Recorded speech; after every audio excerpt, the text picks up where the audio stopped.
Delhi Capitals Lucknow super Kings ఎవరు గెలుస్తారో చిలకమ్మ చెప్తుంది. రామ్మ చిలకమ్మ వచ్చి చెప్పమ్మ. చిలకమ్మ చెబుతుంది లక్నో సూపర్ కింగ్స్ ఓడిపోతుంది, ఢిల్లీ క్యాపిటల్సే గెలుస్తున్నది. ఏం జరుగుతుందో చూద్దాం. చిలక చెప్తాను ఎలక చెప్తుంది అని కాకుండా వీళ్ళకంటే వాళ్ళకున్న బలం ఏంది, వాళ్ళకంటే వీళ్ళకంటే నా బలం ఏంది, బలహీనతలు ఒకరికే ఉంది, ఒక టీంకే. ఏంటంటే అది కూడా ఒక అన్ఎక్స్పెక్టెడ్ ట్విస్ట్ అండ్ టర్న్స్ తోటి ఒక టీం చాలా వీక్ అయింది. దేనికి, ఏంటిది, ఎందుకు, ఏమిటి, ఎలా అని మాట్లాడుకుందాం. ఫస్ట్ ఆఫ్ ఆల్ కొత్తగా ఛానల్ చూస్తుంటే జర సభకర చేసి గంట కొట్టి అలానే సింపుల్ ప్రెస్ చేసుకుని పెట్టుకొని పాతలు ఒక లైక్ కొట్టి కొత్తలు మీకు నచ్చిన కాడ లైక్ కొట్టే ప్రయత్నం చేయరు. ఆల్రెడీ మన లాస్ట్ 3 మ్యాచెస్కి సంబంధించిన ప్రివ్యూ చేసినప్పుడు అందులో ఆ ఫస్ట్ మ్యాచ్ తప్ప second match, third match as it ఈస్గా మనం ఏదైతే చెప్పినామో ఎవరికి అడ్డుకట్టేస్తారు, ఎవరిని అవుట్ చేసే ఛాన్స్ ఉంది, ఎవరు ఎక్కువసార్లు ఎవరిని అవుట్ చేసినారు, ఇప్పుడు జరగబోతున్న సినారియో ఏంది, ఎవరు గట్టిగా ఆడబోతున్నారు, ప్రతిదీ యాజ్ ఇట్ ఈస్గా జరిగింది. అండ్ ఫస్ట్ టాస్ గెలిస్తే చెన్నై సూపర్ కింగ్స్ ఏది చూస్ చేసుకుంటుందో కూడా మనం నిన్న డిస్కస్ చేసుకున్నాము. సో అలాంటివన్నీ కూడా అంటే నేను చెప్పింది జరిగింది, నేనే బాబా జిగ్ జిగ్ జిగ్ అట్లేం కాదు. కానీ అంటే ప్రీవియస్ లెక్కల ప్రకారంగా నేను కూడా కొంచెం స్టడీ చేసి చెప్పిన దాని ప్రకారంగా మనకి సిఎస్కే గెలుస్తుంది అనుకున్నాం, సిఎస్కే గెలిచింది. అండ్ మనకి ఇటు దిక్కు వచ్చేసి ఎస్ఆర్హెచ్ గెలుస్తుంది అనుకున్నాం, ఎస్ఆర్హెచ్ గెలిచింది. అంటే ప్యాటర్న్ కూడా చెప్పిన నేను, పాత వీడియోస్ ఒక్కసారి గమనించండి. ప్యాటర్న్ కూడా ఇట్లా జరగవచ్చు, మ్యాచ్ ఇట్లా జరగవచ్చు అన్న యాజ్ ఇట్ ఈస్గా జరిగింది. గొప్పలు చెప్పుకోవడం కాదు, జస్ట్ జరిగింది కాబట్టి చెప్పుకుంటున్నా అంతే. ఇంకొకటి, మొన్న కేకేఆర్ వర్సెస్ ఆర్సీబీ దానిలో నేను ఆర్సీబీ ఓడిపోతుంది కేకేఆర్ గెలుస్తాను, అది కూడా రాంగ్ కూడా అయింది, అది కూడా ఒప్పుకుంటున్నా. అక్కడ ఏంటంటే రింకు సింగ్, ఆండ్రూ రసెల్స్ గట్టిగా ఆడతారు అనుకున్నా. అట్ ద సేమ్ టైం బౌలింగ్లో రసెల్స్కి బౌలింగ్ ఇస్తాడేమో, మనకి పవర్ ప్లేలో బౌలింగ్ రసెల్స్కి ఇస్తాడు, మంచిగా ఇస్తాడు కదా బౌలింగ్ అనుకున్నా. కొన్ని వికెట్స్ తీయగలుగుతారు కదా అనుకున్నా, వికెట్స్ తీయకపోయినా కంట్రోల్ చేస్తాడు కదా రన్స్ అనుకున్నా.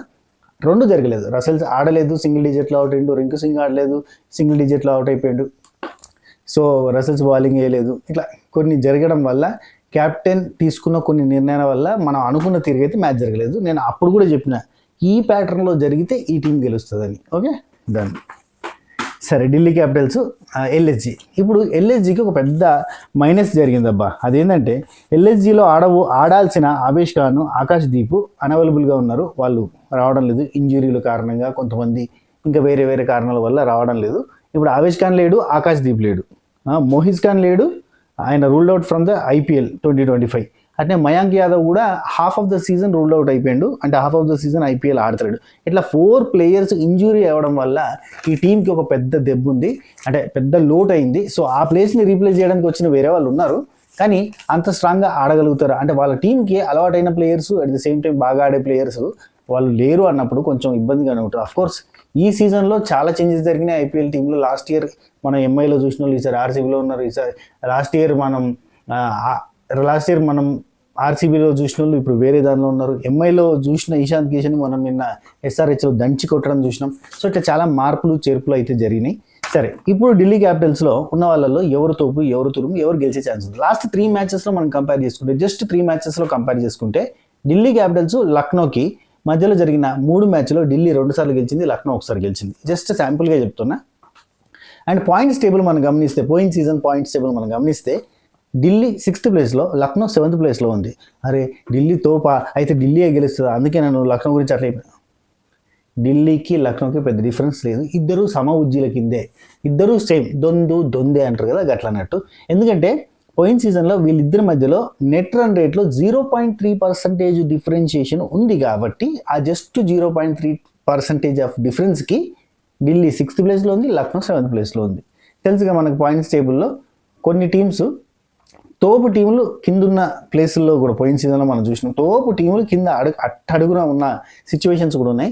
సరే అవన్నీ పక్కన పెట్టుర్రి. ఇప్పుడు ఆడుతున్న ప్లేయర్స్ అండ్ పిచ్, ఈ రెండింటిని బేస్ చేసుకుని మనం ఎవరు గెలిచే ఛాన్స్ ఉందని చెప్పుకుందాం. Okay right. డీసీ ప్లేయర్స్ గురించి చూస్తే వీళ్ళకి ఓపెనింగ్ బ్యాట్స్మెన్స్లో మెగ్రిక్ ఉన్నాడు కదా, అదే జాక్ ఫ్రేజర్ మెగ్రిక్ సింపుల్గా మెగ్రిక్ అనుకుందాం.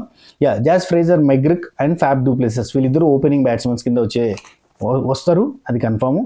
ఒకరిద్దరు మనకి ఇప్పుడు ప్లేయింగ్ 11 మనం డిస్కస్ చేస్తున్నాం పోయి ఒకరిద్దరు ఆ పిచ్ రిపోర్ట్ని బట్టి ఆ రోజు ఆ టైంకి ఆ పాయింట్లో ఉన్న డ్యూ ఫ్యాక్టరో లేదంటే అవతల టీంలో ఉన్న బ్యాట్స్మెన్స్ని బట్టో వాళ్ళు డిసైడ్ అయిందని బట్టో వీళ్ళు డిసైడ్ అయిందని బట్టో చిన్న చిన్న చేంజెస్ జరుగుతాయి. ప్లేయింగ్ 11 నేను చెప్పిందే యాజ్ ఇట్ ఈస్గా ఉంటుందని కాదు, 1-2 పేర్లు మారుతాయి అంతే. మనకి ఇప్పుడు 3 మ్యాచ్ల్లో నేను చెప్పిన దాంట్లో 1-2 పేర్లే మన ఎక్కువ ఏం మారలేదు. Okay right. ఫస్ట్ ప్లేస్లో అంటే ఐ మీన్ ఓపెనింగ్లో మెగ్రిక్ అండ్ డ్యూప్లెసెస్ వస్తారు కదా, ఫ్యాబ్ డ్యూప్లెసెస్. ఇందులో మీరు చూడురి ఈ 2 టీంలలో ఒక అద్భుతం ఉంది, అది ఏందో డిస్కస్ చేద్దాం. ఇప్పుడు వీళ్ళిద్దరిట్లలో ఒకరేమో ఫుల్ హిట్టర్, కంప్లీట్ హిట్టర్. ఇప్పుడు ఫ్రేజర్ మెగ్రిక్ ఉన్నాడు కదా మనోడు హిట్టరు. మీరు చెప్పాలంటే మనోడు 234 స్ట్రైక్ రేట్ తోటి దూకుడు కైండ్ ఆఫ్ అంటే నీ దూకుడు స్టార్ట్ ఎవడు అనే కైండ్ ఆఫ్ ఆట చూపిస్తాడు మనకి. ప్రతి బాల్ని బౌండరీకి పంపించడానికి ప్రయత్నం చేసే నేచర్ ఉన్న వ్యక్తి మెగ్రిక్. అయితే ఇప్పుడు ఫ్యాబ్ డూప్లెసెస్ అట్లా కాదు, సిచ్యువేషన్ బట్టి కన్సిస్టెన్సీ తోటి ఆడగలిగే వ్యక్తి. సిచ్యువేషన్ని బట్టి బాల్ని ఆడాలన్నా లేదు స్ట్రైక్ రొటేట్ చేయాలన్నా. ఇప్పుడు విరాట్ కోహ్లీ తోపెస్ట్ తోపాను తోపు ఎందుకు అనంటే అన్ని బాల్స్ బౌండరీకి పంపించాలనుకునే హిట్టర్ కాదు. సిచ్యువేషన్ బట్టి ఆడాలి, అవతల వాళ్ళకి ఆడడానికి అవకాశం ఇవ్వాలి, అక్కడ గ్రీజ్లో ఉండి టీంకి బలాన్ని ఇవ్వాలి. అటువంటి ఆటగాళ్ళు నేను చాలా వరకు ఈ వీడియో స్టార్ట్ చేసినప్పటి నుంచి నేను ఒక డైలాగ్ చెప్తున్నా, అదేంది ఎక్కడ నెగ్గాలో కదా ఎక్కడ తగ్గాలో తెలిసినోడు గొప్పడు. అట్లాంటి వాళ్ళే నాకు భలే అనిపిస్తుంది. అంటే మ్యాచ్ అండ్ సో టీంకి ఒక నమ్మకం, మనం ఉన్నాం రా, మనం బాగా ఆడుతున్నాం అని అనాలంటే సిచ్యువేషన్ బట్టి ఆడేటోళ్ళు కావాలి. హిట్టర్స్ ఉండాలి, హిట్టర్స్ లేకపోతే నడవదు, స్కోర్ పెరగదు. ఐపీఎల్ మ్యాచెస్ మాత్రం హిట్టర్సే ప్రాణము. కానీ సిచ్యువేషన్ బట్టి ఆడేటోడు ఒకడు నిలబడితే ఇంకోటి కొడుతుంటే బాగుంటుంది. సో అట్లాంటి ప్లేయర్స్ ఫ్యాబ్ డూప్లెసెస్. ఆ తర్వాత కేఎల్ రాహుల్ మనోడు కూడా మంచి కన్సిస్టెన్సీ ఉన్న ప్లేయర్. ఇద్దరు కూడా అంటే ఇప్పుడు 1 డౌన్లో వస్తున్న KL Rahul and Faf du Plessis if in case మెగ్రుకు ఊపి అవుట్ అయినా కానీ వీళ్ళిద్దరు నిలబడగలుగుతారు, నడిపేయగలుగుతారు. And Abhishek Porel next second డౌన్లో వచ్చేసి Abhishek Porel wicket keeper, batsmen and చెప్పాలంటే స్ట్రైక్ రేట్ని మెయింటైన్ చేయగలిగే, యాక్సిలరేట్ చేయగలిగే అంటే ముందుకు తీసుకుపోగలిగే ప్లేయర్ అని చెప్పాలి అభిషేక్ పొరేలు. ఆ తర్వాత అక్షర్ పటేల్ ఈ టీంకి కెప్టెన్ అండ్ ఈ టీంలో కీలకమైన వ్యక్తి అని చెప్పాలి. ఎందుకంటే మనోడు బ్యాట్తో బాల్ని ఆడుకుంటాడు, బాల్తో బ్యాట్ని ఆడుకోగలిగే ప్లేయర్, అంటే 2 ఆల్రౌండర్ అని చెప్తున్నా. అండ్ మిడిల్ పాత్ని సెట్ చేసి ఒక అంటే ఏమంటారు ఒక నమ్మకాన్ని తీసుకొచ్చి మిడిల్ అంటే ఎప్పుడైనా ఐపీఎల్ మ్యాచెస్లో స్టార్టింగ్ అంతా పవర్ ప్లేలో హిట్టర్సే నడిపిస్తారు, ఎండింగ్లో వచ్చేసరి హిట్టర్సే నడిపిస్తారు. కానీ మధ్యలో నడిపించేటోళ్ళు చూడరు, వాళ్ళే మెయిన్ థింగ్. వాళ్ళే స్కోర్ని కరెక్ట్గా ఇప్పుడు ఒక్కొక్కరు ఒక 30 ఒక 35 కొట్టినా కానీ స్కోర్ నెక్స్ట్ లెవెల్లో పోతుంది. హిట్టర్స్ దంచి పెడతారు. 100 పార్ట్నర్షిప్ చేసిన తర్వాత హిట్టర్స్ ఇప్పుడు కేకేఆర్ మొన్న 100 చేసిన తర్వాత 140 చేసిన తర్వాత ఏం గుంజలేకపోతే ఎట్లా ఉంటుంది, వేస్ట్ కదా. ఆ మిడిల్ ఆర్డర్ బ్యాట్స్మెన్స్ బాగా ఆడితేనే బాగుంటుంది. ఇప్పుడు అక్షర్ పటేల్ బాధ్యత కూడా ఉంది, కెప్టెన్ అండ్ కెప్టెన్ ఇన్నింగ్స్ ఆడాల్సిన అవసరం ఉంటుంది. మనడు ఇటు బ్యాటింగే కాదు, బ్యాటింగ్లో కూడా మంచిగా సెటిల్డ్గా ఆడగలుగుతాడు. ఎట్ ద సేమ్ టైం స్పిన్లో కూడా ఆడగలుగుతాడు. అంటే మిడిల్ ఆర్డర్లో ఎందుకుంటాడు మరి, అందుకే ఉన్నాడరా అంతే కదా మరి. అంటే స్పిన్ బాల్స్ని కూడా డీల్ చేయగలిగే వ్యక్తి. అట్నే కాకుండా ఇప్పుడు అంటే అన్ని రకాల బాల్స్ని మెయింటైన్ చేసి మిడిల్ ఆర్డర్ని మెయింటైన్ చేయగలిగే వ్యక్తి. అబ్బా సరే. నెక్స్ట్ ప్లేస్లో ట్రిస్టన్ స్టబ్స్ మనోడు హిట్టర్, యాజ్ ఇట్ ఈస్గా హిట్టర్. నెక్స్ట్ హిట్టర్లకి కన్సిస్టెన్సీ ఉండదు. ఎందుకంటే హిట్టర్స్ ఎట్లా అంటే వచ్చినమా కొట్టినమా పోయినమా, మళ్ళీ వచ్చినమా కొట్టినామా పోయినామా అనగా నాకు ఎస్ఆర్హెచ్ టీమ్ యాది కదా అబ్బా, ఏమి కొట్టిరు నిన్న, ఏమి కొట్టిరు అబ్బాబ్బా, ఏ బాల్ వచ్చినా ఏ బాలర్ వచ్చినా ప్రతి ఒక్కటి బార్డర్ పంపిరబ్బా. నాకైతే అట్లా అసలు మస్తు అనిపించింది మ్యాచ్ చూస్తా. అంటే మీకు ఎట్లా అనిపించింది కింద కామెంట్ చేయరు. సరే కానీ ట్రిస్టన్ స్టబ్స్ దగ్గర వచ్చేసి కన్సిస్టెన్సీ ఉంటుంది, ఎందుకంటే మనోడికి మంచి ఎక్స్పీరియన్స్ ఉంది. So experience is the main key for this consistency. సరే నెక్స్ట్ మిచెల్ స్టార్క్ గురించి చెప్పుకుందాం. నెక్స్ట్ ప్లేస్లో left arm pacer. At the same time మనోడి బాల్ 145 స్పీడ్తో వస్తుంది. సో ఇంత స్పీడ్తో వస్తున్న బాల్ని కొడితే బౌండరీ, లేదు అంటే క్యాచ్ ఆ టైప్లో ఉంటుంది. కాబట్టి మిచెల్ స్టార్క్ ఈ టీంలోకి బలమైన అద్భుతమైన స్ట్రాంగెస్ట్ పేసర్ అనుకోవాలి. ఇక మనోడు డెత్ ఓవర్ని కంట్రోల్ చేయగలుగుతాడు, యార్కర్స్ కట్టర్స్ స్వింగ్ తిప్పగలుగుతాడు, బౌన్స్ వేయగలుగుతాడు, అన్ని రకాలుగా చేస్తాడు. కానీ మనోడి దగ్గర ఉన్న మెయిన్ మైనస్ ఏంటంటే మిచెల్ స్టార్క్ పవర్ ప్లేలో కనుక మనోడు దిగితే చాలా ఎక్స్పెన్సివ్ అవుతాడబ్బా. అంటే తెలిసిందే. అందుకని చెప్పి మనం లాస్ట్లోనో మిడిల్ ఆర్డర్లో స్పిన్నర్కి ఇస్తేనే బెటర్ కాబట్టి మనం లాస్ట్లో పడేసుకుంటే బెటర్ అది. నెక్స్ట్ కుల్దీప్ యాదవ్ ఉన్నాడు. కుల్దీప్ యాదవ్ కూడా లెఫ్ట్ ఆర్మ్ వ్రిస్ట్ స్పిన్నర్ అనాలి మనం, వ్రిస్ట్ స్పిన్నర్. గూగ్లీలు పడతాయి, ఫ్లిప్పర్లు ఇస్తాడు. అండ్ అక్షర్ పటేల్కి మంచి కాంబినేషన్ కింద అవుతాడు మనోడు. సో కుల్దీప్ యాదవ్ అక్షర్ పటేల్ కాంబినేషన్లో అద్భుతంగా ఆ సెట్ అంటే మిడిల్ లేదంటే డెత్ ఓవర్స్ ఇవన్నీ కూడా మంచిగా మెయింటైన్ చేయగలుగుతారు. నెక్స్ట్ ముఖేష్ శర్మ బౌలింగ్లో మనోడు యార్కర్స్ చేయగలుగుతాడు, స్లో బాల్ చేయగలుగుతాడు. పేసర్ స్లో బాల్ అది వికెట్ ఈజీగా క్యాచ్ చేసుకోవడానికి ఉంటుంది. నెక్స్ట్ మోహిత్ శర్మ లేదంటే నటరాజన్, మోహిత్ శర్మ అండ్ నటరాజన్ ఇద్దరు ఉంటారు. వీళ్ళిద్దరూ డెత్ బౌలింగ్ స్పెషలిస్ట్ అని చెప్పాలి. అండ్ మంచి కాంబినేషన్ వీళ్ళిద్దరు కూడా. అండ్ యార్కర్స్, స్లో బాల్స్ అన్ని రకాలుగా బౌలింగ్. నటరాజన్ గురించి తెలిసిందే, పోయిన అంటే నిరూపించుకున్న ప్లేయర్స్ అబ్బా వీళ్ళిద్దరు కూడా. డెత్ బౌలింగ్ స్పెషలిస్ట్ అని చెప్పొచ్చు వీళ్ళిద్దరికి. నెక్స్ట్ ఇంపాక్ట్ ప్లేయర్ కింద వీళ్ళ టీంలో ఉంటే అశుతోష్ శర్మ ఉండే ఛాన్స్ ఉంది. Right arm pacer. లేదంటే కరుణ్ నాయర్ వచ్చేసి batsmen, at the same time spinner. So ఈ ఆల్రౌండర్లు అవసరం పడితే కనుక మనం తీసుకునే ఛాన్స్ ఉంటుంది కరుణ్ నాయర్ని. లేదంటే కనుక అది ఓన్లీ పేసర్ కావాలి మనకి, మంచి ఫాస్ట్ బౌలర్ కావాలంటే అశుతోష్ శర్మ తీసుకుంటాం. ఇక మనం ఎల్ఎస్జీ గురించి మాట్లాడుకుందాం. సో ఇది బలం కదా. ఇక్కడ ఎల్ఎస్జీకి ఉన్న బలం ఏంటంటే బ్యాటింగ్ యూనిట్ ఓకే, బౌలింగ్ యూనిట్లో కొంచెం ఇబ్బందులు ఎదురైనాయి. సరే చూద్దాం. ఓపెనింగ్లో వచ్చేసి రిషబ్ పంత్, అట్నే మనకి ఎడెన్ మార్క్రమ్ ఉన్నాడు కదా, ఎడెన్ మార్క్రమ్ వీళ్ళిద్దరు దిగుతారు. రిషబ్ పంత్ గురించి మనం ఒక నిమిషం మాట్లాడుకోవాలి. రిషబ్ పంత్ ఈ సీజన్ ఐపీఎల్లో 26 crores అంటే హైయెస్ట్ అంటే మోస్ట్ ఎక్స్పెన్సివ్ ప్లేయర్ ఆఫ్ 2025 అని చెప్పుకోవచ్చు రిషబ్ పంత్ని రిటైన్ చేసుకోలేకపోయింది. యాక్చువల్లీ పోయిన సంవత్సరం డీసీకి ఆడిండు మనడు, డీసీ రిటైన్ చేసుకోలేకపోయింది ఎందుకంటే అంత ఎక్స్పెన్సివ్ అయిపోయింది. సో డీసీకి ఆడిండి, ఇప్పుడు డీసీ మీద ఆడబోతున్నాడు. డీసీలో ఉన్నప్పుడు అంటే ఢిల్లీ క్యాపిటల్స్లో ఉన్నప్పుడు 446 runs కొట్టిండబ్బా. అట్లాంటి ప్లేయర్ని, అట్లాంటి స్కోర్ ఇచ్చిన అతన్ని రిటైన్ చేసుకోలేకపోయారు బికాస్ ఆఫ్ అంత హై ఎక్స్పెన్సివ్ అయిపోయాడు. అంత పెట్టాలన్నా అనే క్వశ్చన్ వచ్చేసి వాళ్ళు రిటైన్ చేసుకోలేదు. 26 crores మన రిషబ్ పంత్ ఎల్ఎస్జీ తీసుకుంది. సో ఈ ఎల్ఎస్జీ బ్యాటింగ్ యూనిట్కి బ్యాక్ బోనస్ ఉంటాడు రిషబ్ పంత్. లాస్ట్ సీజన్లో చూసినాం మనం, నెక్స్ట్ లెవెల్లో పర్ఫార్మెన్స్ ఉంది, మంచి ఫామ్లో ఉన్నాడు మనడు.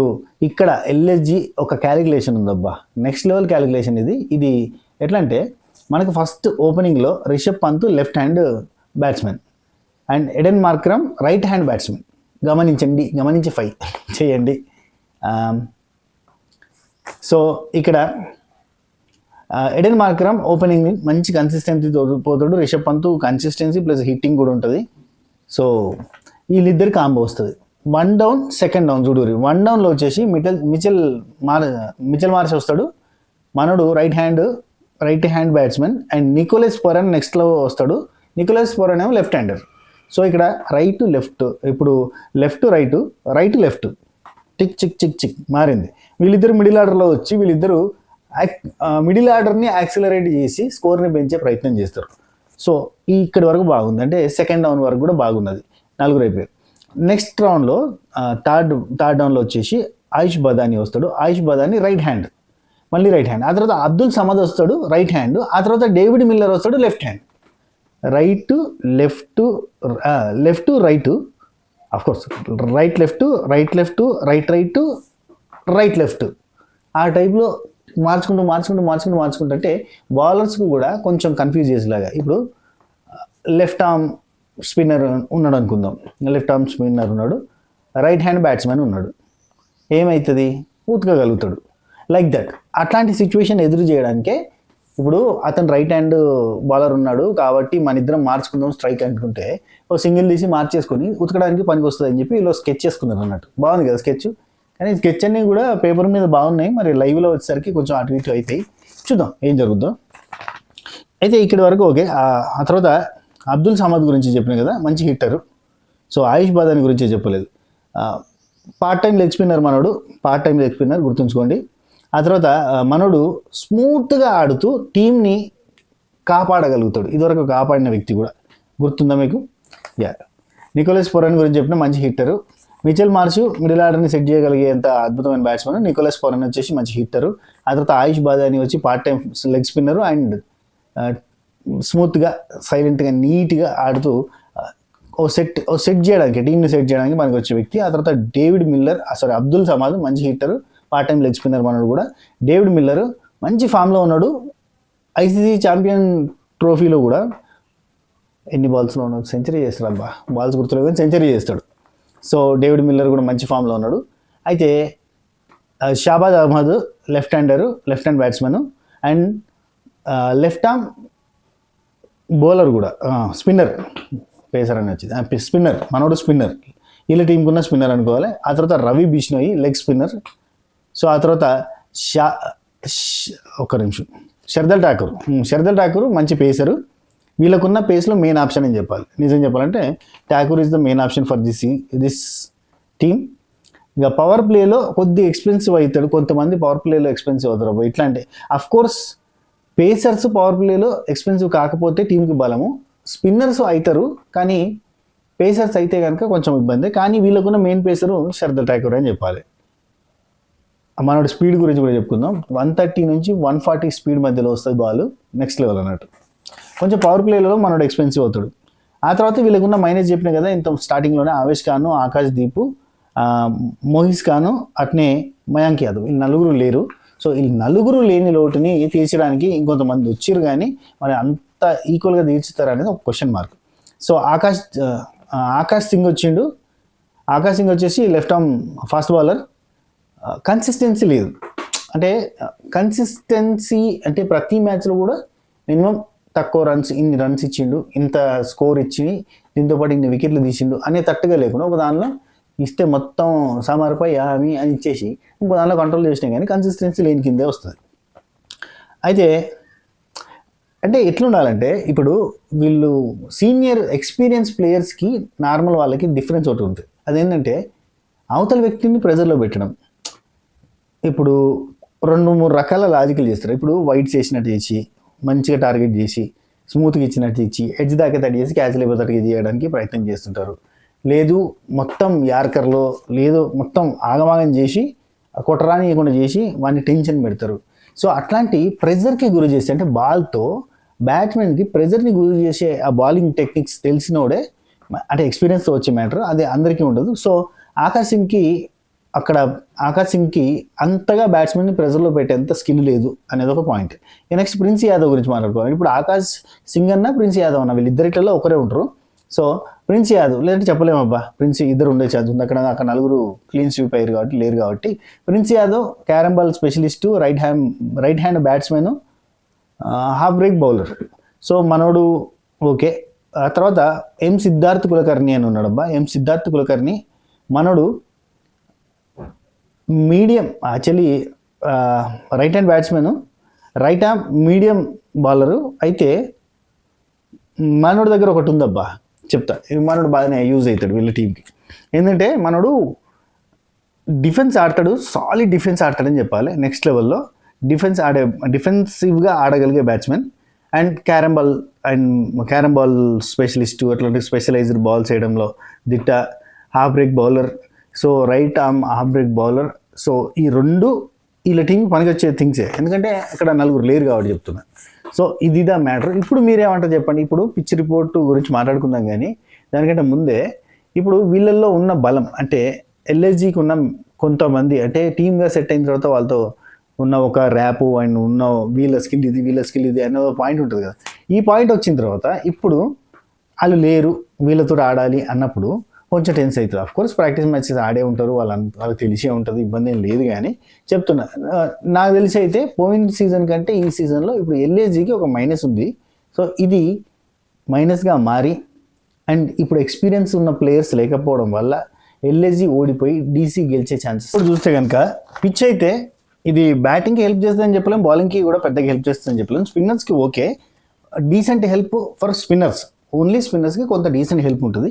అండ్ ఇంకోటి ఫస్ట్ బ్యాటింగ్ తీసుకున్న వాళ్ళు ఉత్తములు అబ్బాయి. ఎందుకంటే ఇక్కడ సెకండ్ బ్యాటింగ్ అంటే సెకండ్ ఇన్నింగ్స్లో ఏమైపోతుందంటే బాల్ హైట్ లేవదు, లోలో వస్తుంది.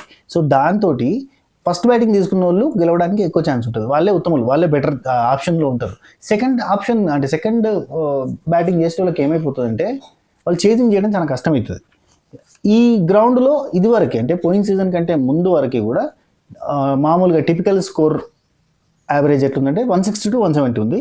అదే ఇప్పుడు రైట్ నౌ పోయిన సీజన్ నుంచి చూస్తే కనుక 180 నుంచి 200 కూడా చేయగలుగుతున్నారు. ఎందుకంటే లాస్ట్ ఐపీఎల్ టైంకి స్కోర్స్ బాగా కొట్టేటట్టుగానే పిచ్ని రెడీ చేశారు. అంటే బ్యాటింగ్ పిచ్ లాగా మార్చారు, అన్ని పిచ్లు కూడా బ్యాటింగ్ పిచ్ లాగా మార్చారు. కొన్ని పిచ్లు ఇప్పుడు వైజాగ్ పిచ్ ఏమవుతుందంటే అక్కడ ఉన్న డ్యూ కావచ్చు, అక్కడ ఉన్న వెదర్ కావచ్చు, దానివల్ల ఏంటంటే మనం ఎంత చేసినా కానీ కొద్దిగా అది డిఫరెంట్గా తయారవుతుంది. ఓకే, సో లాస్ట్ సీజన్లో అయితే ఇది బ్యాటర్స్కి హెల్ప్ చేసింది, అంతకంటే ముందు సీజన్స్లో బ్యాటర్స్ కూడా హెల్ప్ చేయలేదు.